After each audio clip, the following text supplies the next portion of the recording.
명절과 연휴를 앞두고 분주한 때에 함께 예배드리게 되어서 흐뭇합니다. 하나님께서 우리 예배를 기뻐 받으실 줄로 압니다. 오늘의 본문은 요한계시록입니다. 요한계시록을 일반적으로 성도님들이 생각하기를 어려운 책, 딱딱한 책으로 생각하기 쉽습니다. 그러나 요한계시록을 자세히 읽어보면 그 깊이를 깨달으면 참 요한계시록이 따뜻한 책이고 깊이 있는 책이고 우리 생활에 양식이 될 수 있는 소중한 책인 것을 알게 됩니다. 예를 들어서 장로교 원조인 칼빈 선생이 성경 강해를 계속 하셨는데 요한계시록에 와서 딱 멈추었습니다. 그 제자들이 묻기를 선생님, 창세기부터 다 풀어서 가르치셨는데 요한계시록은 왜 중단하십니까? 칼빈 선생이 대답했다 그럽니다. 요한계시록은 워낙 깊고 오묘하고 해석이 여러 가지로 해석이 될 수 있어서 내가 요한계시록을 해석을 해놓으면은 후배들이 거기 걸려 넘어질까봐 걱정된다. 그러나 요한계시록은 책으로 남기지 않기로 했다. 그렇게 대답했습니다. 많은 사이비 이단들이 요한계시록을 잘못 해석하는 데서 나옵니다. 성경 66권 중에서 이단 사이비가 가장 많이 나온 책이 구약의 다니엘서와 신약의 요한계시록입니다. 그래서 요한계시록을 바르게 해석하는 것이 참 중요합니다. 1장 3절 한번 읽겠습니다. 이 예언의 말씀을 읽는 자와 듣는 자와 그 가운데 기록한 것을 지키는 자는 복이 있나니 때가 가까움이라. 성경 많이 읽는 것이 참 중요하지요. 성경을 많이 읽어야 됩니다. 그러나 많이 읽고 잘못 이해하고 잘못 해석하면 영혼의 올무가 되어서 독이 되기 쉽습니다. 많은 사이비 이단들이 성경을 열심히 읽고 성경 공부를 밤낮 공부합니다. 그런데 그 해석이 빗나가 버리면은 영혼의 독이 됩니다. 그래서 사탄이 우리들에게 작전을 쓰기를 첫째는 성경을 많이 읽지 못하게 하고 하도 바쁘게 해서 읽지 못하게 하고 또 열심히 읽는 사람은 바르게 해석하지 못하고 잘못 오해하게 해서 영적으로 병들게 합니다. 그리고 그 말씀대로 살지 못하도록 방해를 합니다. 우리가 정말 신앙인으로서 복받는 비결이 말씀을 열심히 읽고 또 바르게 듣고 바르게 해석하고 그대로 산다는 것이 참 중요합니다. 1장 1절 읽겠습니다. 예수 그리스도의 계시라. 요 계시란 말이 중요합니다. 계시가 헬라어로 아포칼립시스, 계시란 말인데 아포칼립시스, 감추인 것을 드러낸다, 묻힌 것을 드러낸다, 그런 뜻입니다. 하나님께서 사도 요한을 통해서 감추어진 비밀을 드러낸다. 그런데 요한계시록은 왜 그렇게 비유가 많고 메타포, 은유가 많습니다. 바르게 쓰지 않고 이렇게 돌려서 666이다, 14만 4천 명이다, 그런 숫자들 같이 그런 내용들이 계속 나옵니다. 그 배경을 이해해야 됩니다. 사도 요한이 요한계시록을 어디서 언제 썼느냐? 예수님의 12제자 중에 전부 30대, 40대 젊은 나이에 순교했습니다.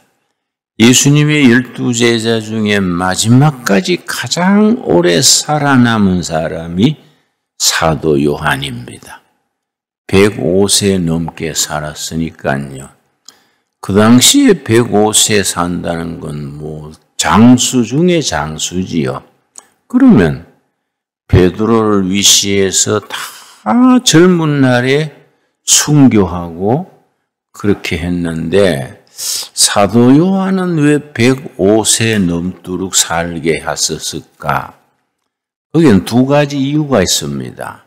사도 요한은 예수님의 친어머니 마리아를 끝까지 복양했습니다.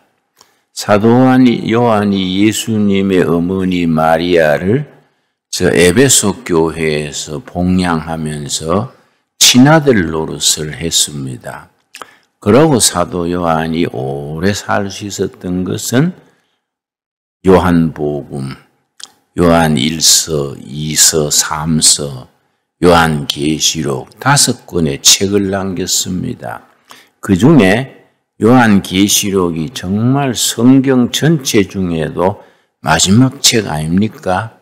요한계시록의 주제는 승리자 되시는 예수 그리스도, 왕중왕이신 예수 그리스도, 세상의 모든 권력, 모든 왕들은 다 사라지고 최종적으로 승리하시는 분은 예수 그리스도시다. 그래서 일제시대에는 교회에서 요한계시록을 설교하지 못하게 했습니다.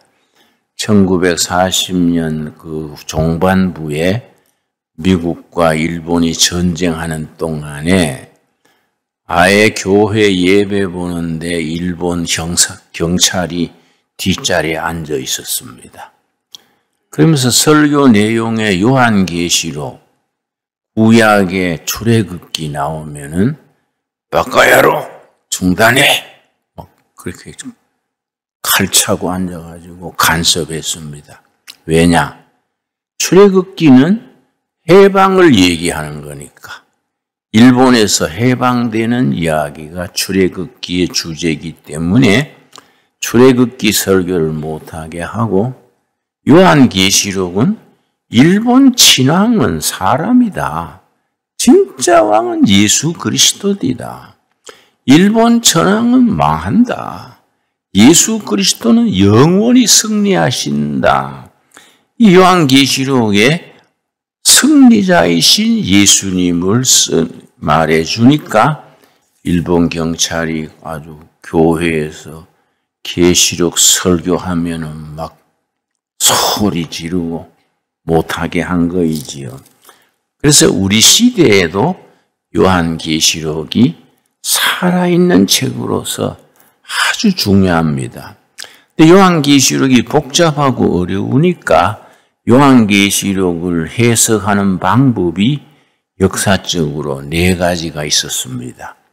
요한계시록의 해석법, 그래서 4가지 해석법이 있어 왔는데, 그건 신학자들의 얘기니까 우리가 거기까지는 공부 안 해도 되겠고, 요한복음을 읽을 때 3가지를 명심해야 합니다. 요한계시록의 독자가 누구냐 하면은 4절입니다. 4절 말씀. 1장 4절. 요한은 아시아에 있는 7 교회에 편지하노니, 아시아에 있는 7교회, 에베소 교회, 버가모 교회, 필라델피아 교회, 이런 7교회에 그 당시에 소아시아 지방, 지금은 터키 지역입니다. 거기에 있던 7교회에 편지하는 내용입니다. 그러니까 요한계시록의 독자는 아시아 7교회가 그 독자들이지요. 그러니까 그 당시에 7교회의 사도 요한이 뭘 말씀을 전했느냐? 첫째입니다. 근데 그때 끝난 교훈이 아니고 아시아 7교회는 모든 그리스도의 교회를 대표하는 거다. 지금 지상에 있는 모든 교회에 요한계시록은 뭘 말씀하느냐? 두 번째 교훈이지요. 지금 신광두레 교회에 요한계시록이 뭘 말씀하시느냐? 이 두 번째입니다. 세 번째는 뭐냐면은 요한계시록에 이 세상 마지막 날에 있을 예언이지요. 그걸 종말론적 예언, 종말론적 사상, 종말론적 예언. 세상 끝날에 가서 어떤 일이 일어나느냐? 요한계시록의 아주 마지막 부분이지요. 그리고 세 가지를 우리가 늘 염두에 두고 요한계시록을 읽어야 하는데, 아까 말씀드렸듯이 105세까지 장수하면서 요한의 업적이 요한계시록을 쓴 책인데 어디서 썼느냐?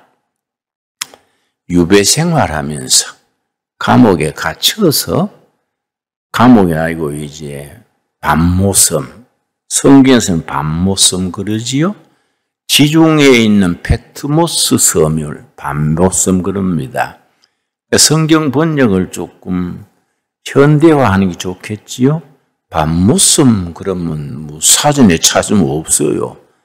이 페트모스 아일랜드, 지중해 에베소 앞에 밤모섬이 있습니다.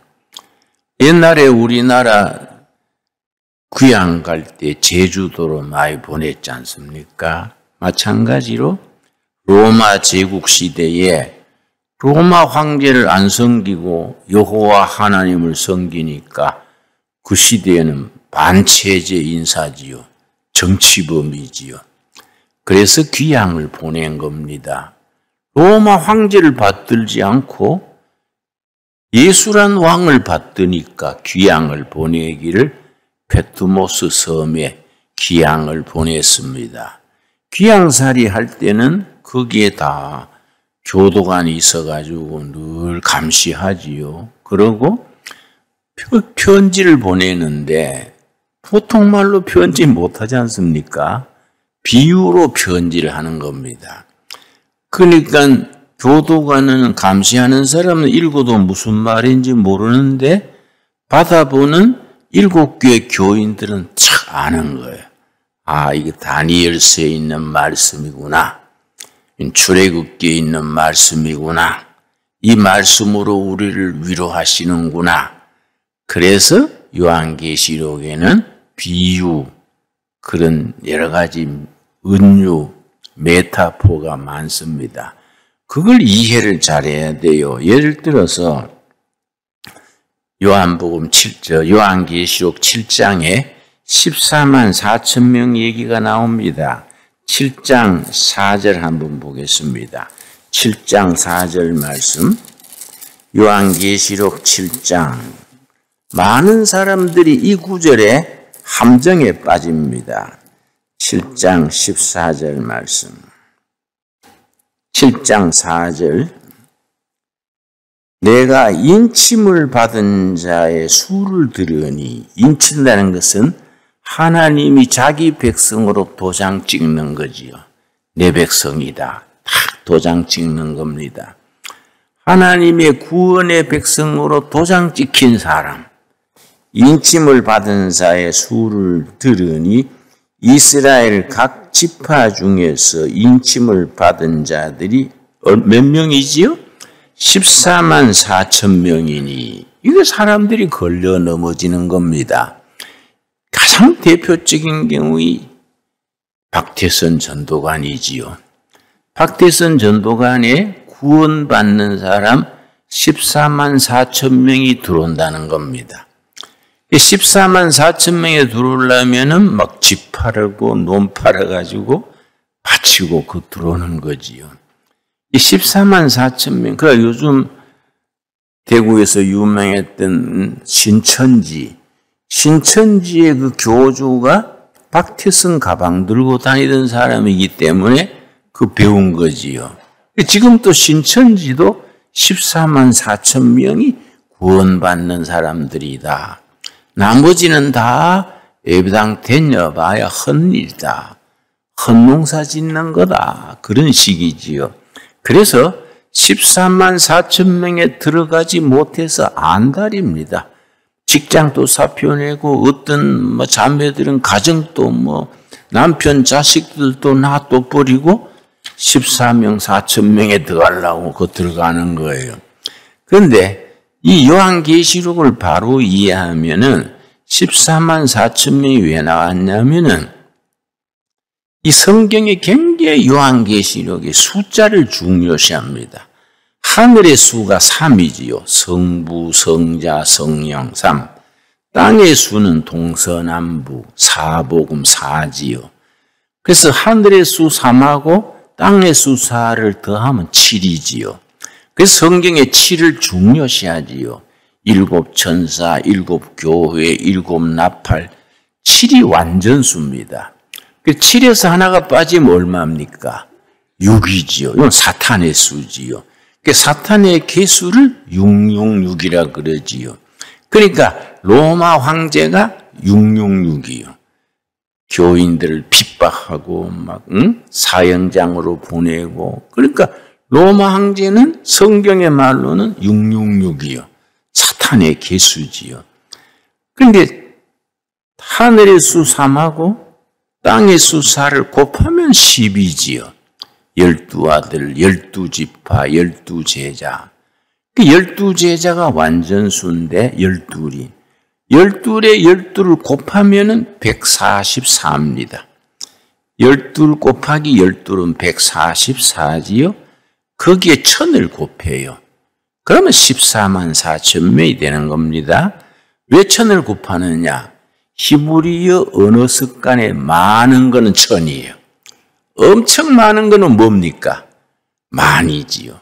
그래서 사울과 다윗에 대해서 다윗이 골리앗을 쓰러뜨리니까 인기가 하늘같이 높아져서 아줌마들이 길에 나와가지고 다윗을 환영하면서 사울이 죽인 자는 천천히요, 다윗이 죽인 자는 만만히로다. 그 말 사울이 듣고 열받은 거예요. 그래? 나는 천이고 다윗은 만이라? 그럼 다윗이 다음에 할 건 내 왕자를 뺏는 것밖에 더 있냐? 사울이요, 불쌍한 사람이요, 아주 의심이 많고 조울증 같은 게 있었어요. 참 사울이 불행한 사람입니다. 다윗의 시기심 때문에 자기 인생을 망친 거지요. 많다가 천이요, 천. 엄청 많다는 만이지요. 헤아릴 수 없이 많다는 뭐이겠습니까? 하늘의 별같이 많다. 그게 3단계로 나가는 겁니다. 그러니까 계시록 7장 14절에 하나님의 구원받은 사람, 이마에 하나님의 토장받은 사람 숫자가 14만 4천 명이다. 이것은 12 곱하기 12, 144명의 많은 것을 나타내는 천을 곱해가지고 14만 4천, 구원받은 백성 전체를 말해주는 겁니다. 그 숫자를 가지고 14명 4천 명이 하늘의 정원이다. 이건 사실은 말이 안 되는 거이지요. 근데 거기에 빠져서 또 헷가닥 넘어가는 사람들이 있어요. 그러니까 성경 말씀을 조심해 다루어야 되고 바른 신학을 가지고 바로 읽어야 되지, 잘못 읽으면은 폐가 망신하는 겁니다. 그러니까 사도 요한이 그 유배 생활하면서 마음껏 편지 쓸 수 없지 않습니까? 비유로 쓰는 거예요, 비유로. 응? 13만 4천 명이니 666이니 그러니까 로마 황제는 멸망한다 이 말을 쓰면은 사형당하지 않습니까?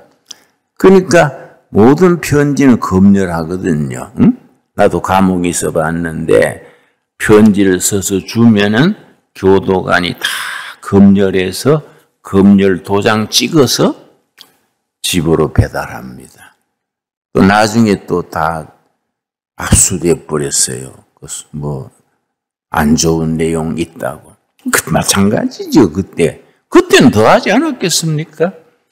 그 뭐 사도 요한이 에베소 7교회, 소아시아 7교회 편지하면서 로마 황제는 결국은 망한다. 이러면 안 되지요. 그러니까 666은 멸망한다. 사탄의 개수는 멸망한다. 이해가지요? 그래서 그런 배경을 이해하고 요한계시록을 읽으면은 재미가 있고 깊이가 있고 따뜻한 책을 느끼게 됩니다. 그렇게 하니까 요한계시록에는 은유, 비유가 많고 또 요한 사도 요한이 105세가 되도록 목숨 걸고 복음 전했으니까 그 영적 깊이가 뭐 엄청나지요. 다른 사도들은 일찍 죽었기 때문에 보지 못한 종말의 세계를 사도 바울은 환히 사도 요한은 보는 겁니다. 그래서 뒤편에 가면은 아주 종말에 있을 얘기, 종말론에 대한 얘기, 특별히 21장, 22장을 천국장이라 그래요.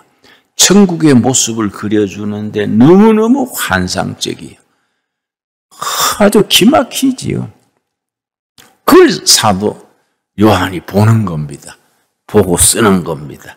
쓰면서 이 글을 읽는 자와 듣는 자와 지키는 자는 복이 있으리로다. 참 귀한 말씀이지요. 그러니까 사도 요한이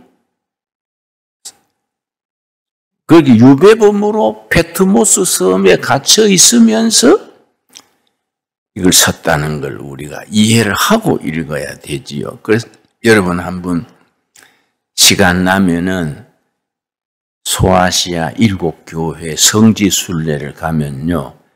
에베소, 요한이 시무하던 교회가 에베소 교회예요. 에베소 교회 목회하면서 자꾸 로마 황제에 대해서 반체제적인 설교를 하니까 그 앞에 있는 섬, 페트모스 섬에 유배를 간 거예요. 그런데 요한이 페트모스 섬에 유배 있으면서 그 굴이 하나 있습니다.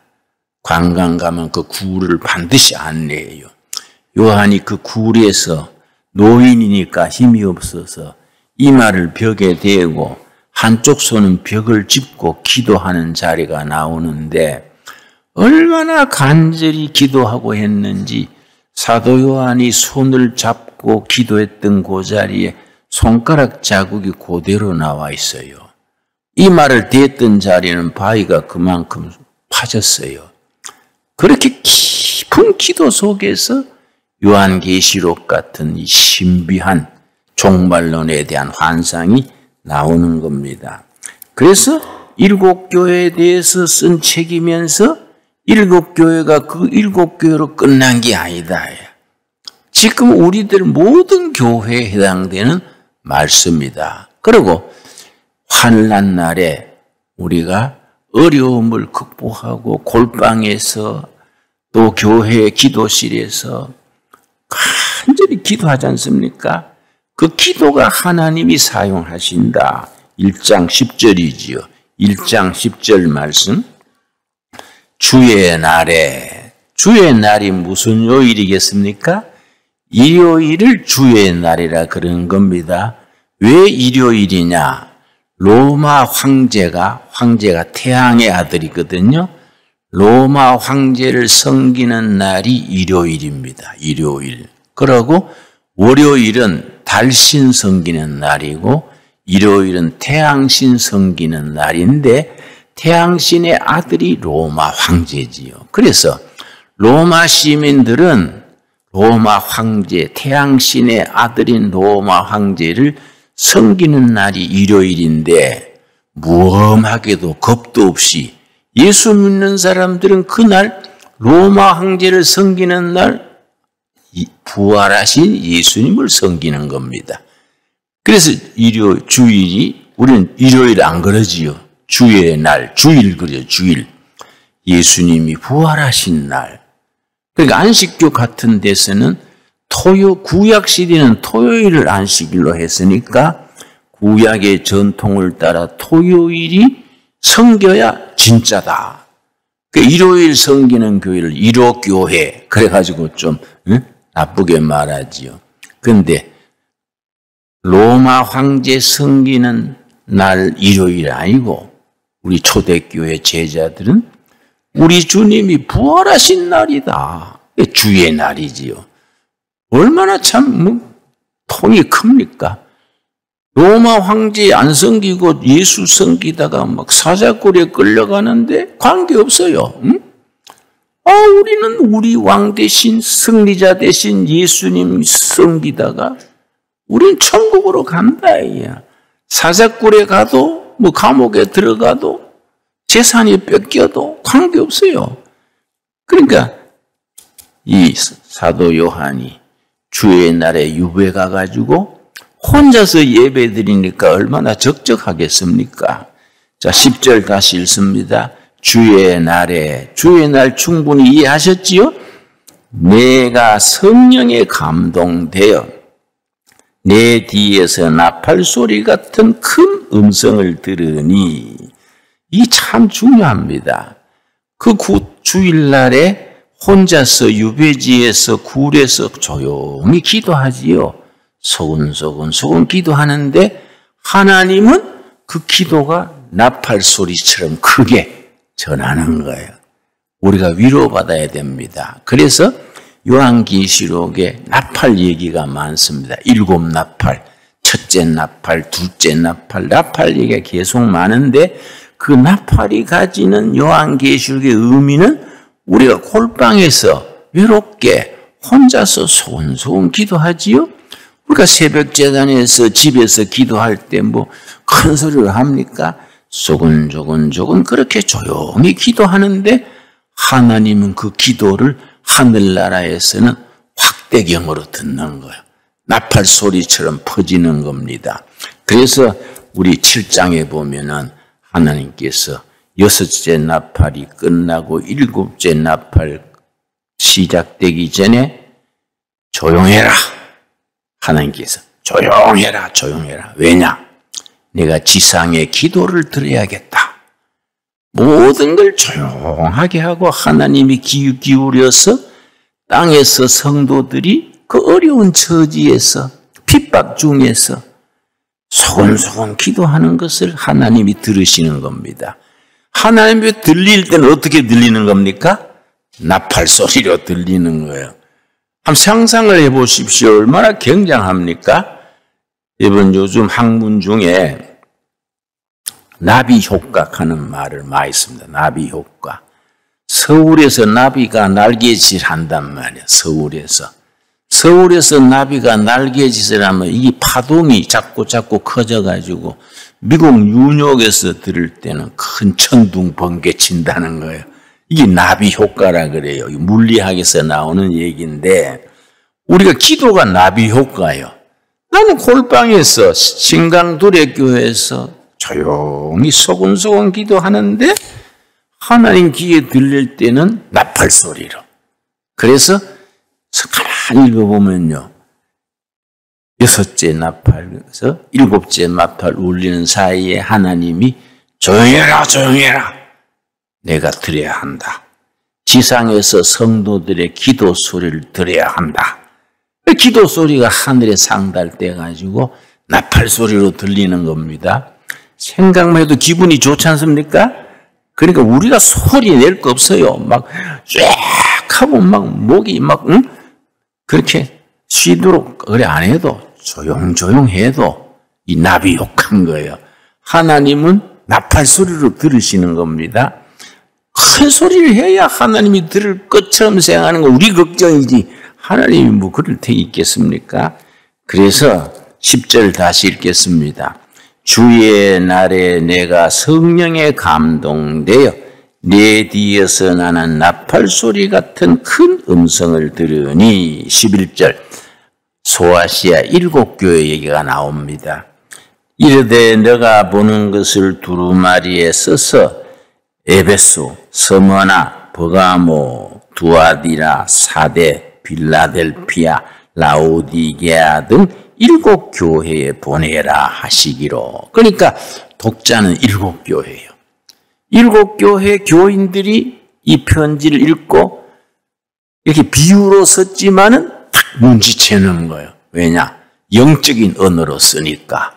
그러나 요한을 지키는 간수들, 교도관들이야 그 눈치 못 채지요. 이상한 말을 썼네? 이러고 읽지요. 영적인 언어를 모르지요. 그래서 요한복음이 우리가 요한계시록이 우리에게 비밀의 책으로 전해지는 겁니다. 13절 말씀. 촛대 사이에 인자 같은 이가 예수라고 쓰면 안 되지 않습니까? 인자 같은 이. 그러면 이 교도관은 저끼리 누굴 말하는 모양이다. 그런 식이겠지요?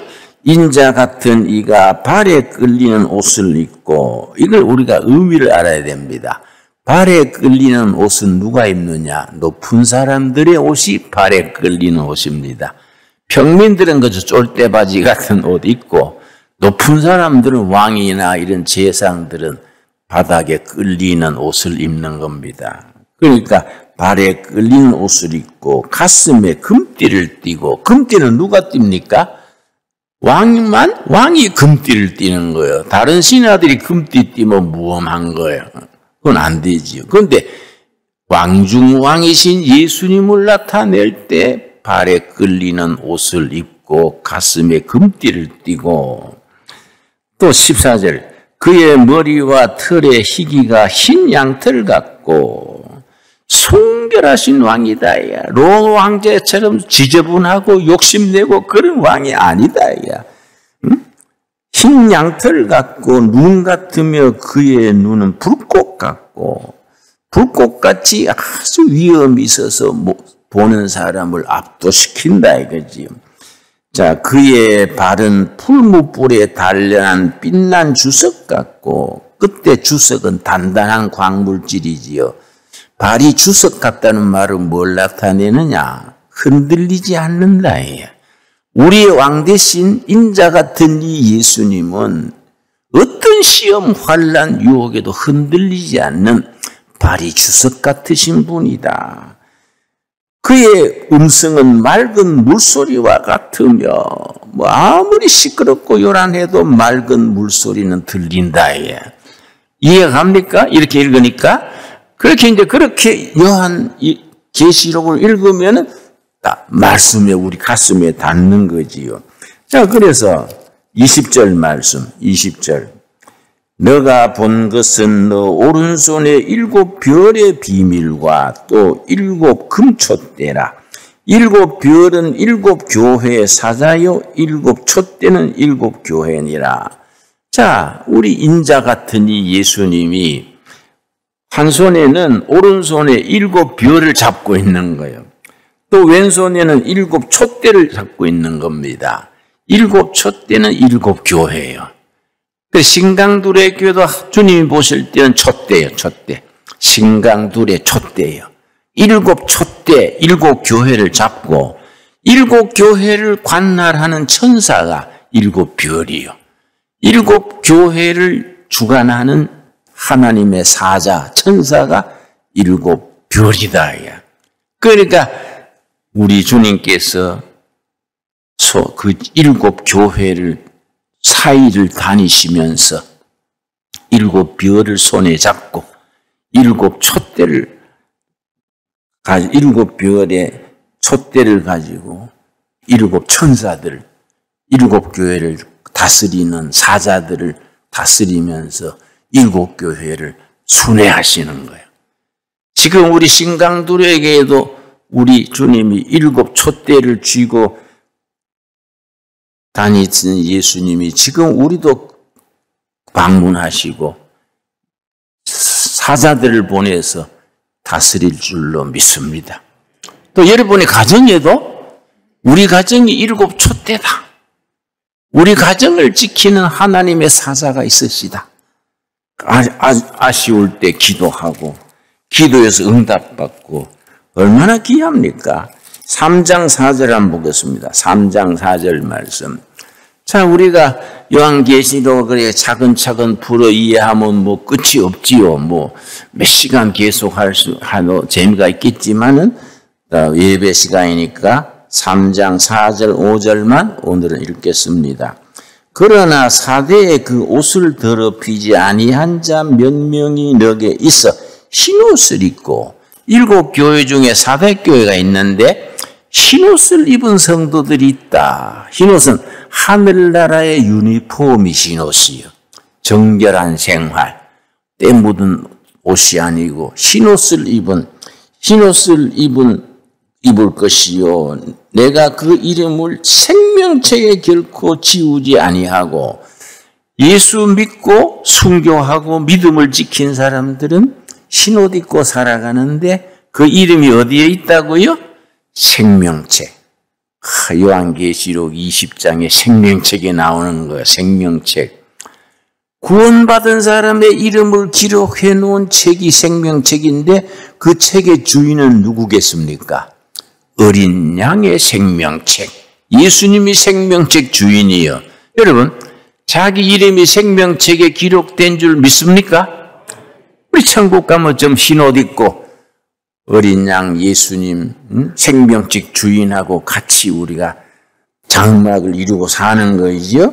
자, 5절 말씀. 이기는 자는, 그러니까 시험과 환난 날의 마지막까지 이겨야 되지요. 이기는 자는 이와 같이 흰옷을 옷을 입을 것이요. 내가 그 이름을 생명책에서 결코 지우지 아니하고 그 이름을 내 아버지 앞과 그의 천사들 앞에서 시인하리라. 우리 주님 하나님 앞에서 예수님이 우리 한 사람 한 사람을 인정해 주는 거예요. 기마무게 바가무게는 정말 마지막까지 이긴 종입니다. 승리한 종입니다. 하나님 앞에서 우리를 인정해 주는 거예요. 인정해 주면 우리가 흰옷 입고 주님 모시고 영원한 안식으로 들어가는 겁니다. 나는 생각만 해도 기분이 좋아요. 여러분 생각을 해봅시다. 얼마나 멋있습니까? 응? 아무렇지도 않고 얼굴이 맨송맨송한 분도 있는데 잘 띵합니까? 응? 이런 그림을 우리 그리게 하는 것이 요한계시록이요. 요한계시록이 멋있는 책입니다. 오늘 거기까지 기도하겠습니다. 주님 감사합니다. 우리에게 요한계시록을 주시고 읽는 자와 듣는 자와 지키는 자는 복이 있다 하신 말씀 감사합니다.